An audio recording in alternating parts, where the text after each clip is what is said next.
Hello friends, welcome back to my channel Nellore కుట్టి ఉష్లు. So ఈరోజు వీడియోలో స్పెషల్ ఏంటంటే హెయిర్ ఆయిల్ అనమాట. అది కూడా మందారం ఫ్లవర్స్తో చేసినటువంటి ఆయిల్. సో మందారం అనగానే మనకి అర్థమైపోతుంది హెయిర్కి ఎంత ఇంపార్టెంటో. వీటిలో హెయిర్కి కావాల్సినటువంటి న్యూట్రియంట్స్ అనగా కాల్షియం, ఐరన్, విటమిన్ సి, కెరటిన్ని ఉత్పత్తి చేసే అమినో యాసిడ్స్ ఎక్కువగా ఉంటాయి. దీనివల్ల మన హెయిర్కి ఎన్నో లాభాలు చేకూరుస్తుంది. అంతేకాకుండా హెయిర్ ఫాల్ ఆపుతుంది, హెయిర్ థిక్గా అండ్ వాల్యూమ్గా ఉండేలాగా చేస్తుంది, డాండ్రఫ్ రాకుండా కాపాడుతుంది, ఫ్రీజీగా, డ్రైనెస్గా మరియు వెంట్రుకలు తెగిపోవడం వీటన్నిటిని కంట్రోల్ చేస్తుంది, స్ప్లిట్స్ రాకుండా చేస్తుంది, గ్రే హెయిర్ రాకుండా చేస్తుంది, అంతేకాకుండా హెయిర్ గ్రోత్ని ప్రమోట్ చేస్తుంది. ఇన్ని లాభాలు ఉన్నటువంటి మందార పువ్వులతో తయారు చేసినటువంటి ఆయిల్ని ఎలా తయారు చేసుకోవాలో ఇప్పుడు చూద్దాం. ముందుగా ఒక కడాయి తీసుకొని ఆయిల్ పోసుకోవాలి. తర్వాత స్టవ్ వెలిగించాలి, లేకపోతే మాడిపోతుంది. ఆయిల్ హీటింగ్ ప్రాసెస్ అనేది చాలా జాగ్రత్తగా చేయాలి, లేదంటే డబుల్ బాయిలింగ్ మెథడ్ అయినా యూస్ చేయొచ్చు. స్టవ్ అనేది సిమ్లోనే ఉంచాలి. పొగలు అనేది అస్సలు రాకూడదు. లైట్గా జాగ్రత్తగా మనం ఆయిల్ని వేడి చేసుకోవాలి. ఆయిల్ కొద్దిగా హీట్ అవ్వగానే నేను ఇక్కడ మెంతులు వేస్తున్నాను. మెంతులు హెయిర్కి చాలా అంటే చాలా మంచిది. సో కొంచెం కలర్ చేంజ్ అయ్యే వరకు మనం వేయించుకొని తర్వాత మందారం పూలని 1 by 1 వేసుకోవాలి. ఇక్కడ ఆయిల్ అనేది హెవీ హీట్ అయితే అస్సలు అవ్వకూడదు. నేను కొన్నిసార్లు స్టవ్ కూడా ఆపేసాను. మీకు ఎక్కువ హీట్ అవుతుంది అనుకుంటే స్టవ్ ఆఫ్ చేసేసి ఒక 2 minutes ఉండి తర్వాత మళ్ళీ ఆయిల్ని వేడి చేసుకోండి.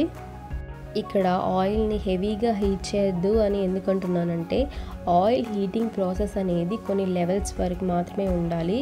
ఆ లెవెల్స్ దాటింది అంటే దాంట్లో ఉన్నటువంటి పోషకాలన్నీ కూడా పోతాయి, బెనిఫిట్స్ అన్నీ కూడా పోతాయి. సో అందుకని మనం ఆయిల్ హీటింగ్ అనేది తక్కువలోనే చేసుకోవాలి.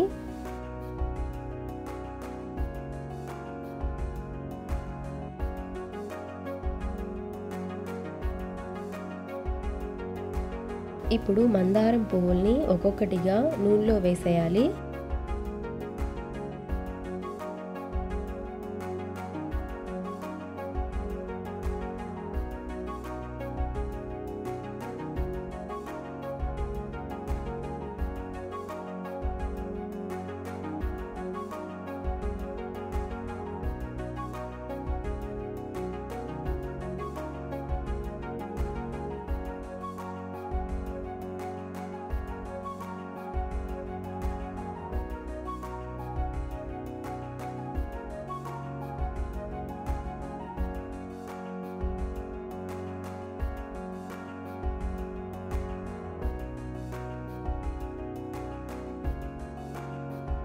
ఇప్పుడు చూసారా ఆయిల్ అనేది కొంచెం కలర్ చేంజ్ అయింది. సో ఇంకొక 3 minutes దాకా ఉంచి తర్వాత స్టవ్ ఆఫ్ చేసుకోవాలి.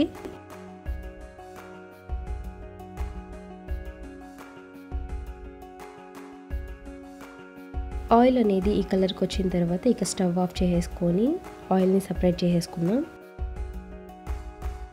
ఆయిల్ని సపరేట్ చేసేటప్పుడు ఇలాంటి ఒక కాటన్ క్లాత్ తీసుకొని దాంట్లో మనం వడకట్టుకోవాలి.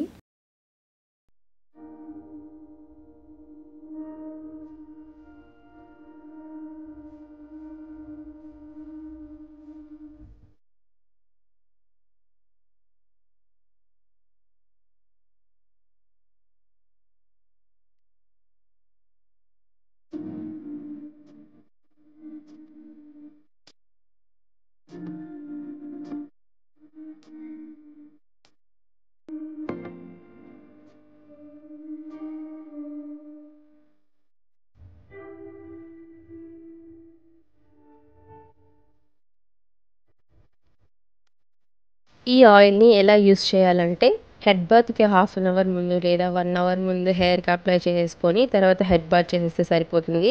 లేదా హెడ్ బాత్కి ముందు గోరువెచ్చగా వేడి చేసుకొని హెయిర్కి పట్టించి మసాజ్ చేసి తర్వాత హెడ్ బాత్ చేసుకుంటే ఫ్రెష్గా అనిపిస్తుంది. చూసారు కదా ఫ్రెష్ మందారం ఆయిల్ని ఎలా ప్రిపేర్ చేసుకోవాలో. ఈ వీడియో కనుక మీకు నచ్చినట్టయితే లైక్ చేయండి, షేర్ చేయండి, సబ్స్క్రైబ్ చేసుకోండి.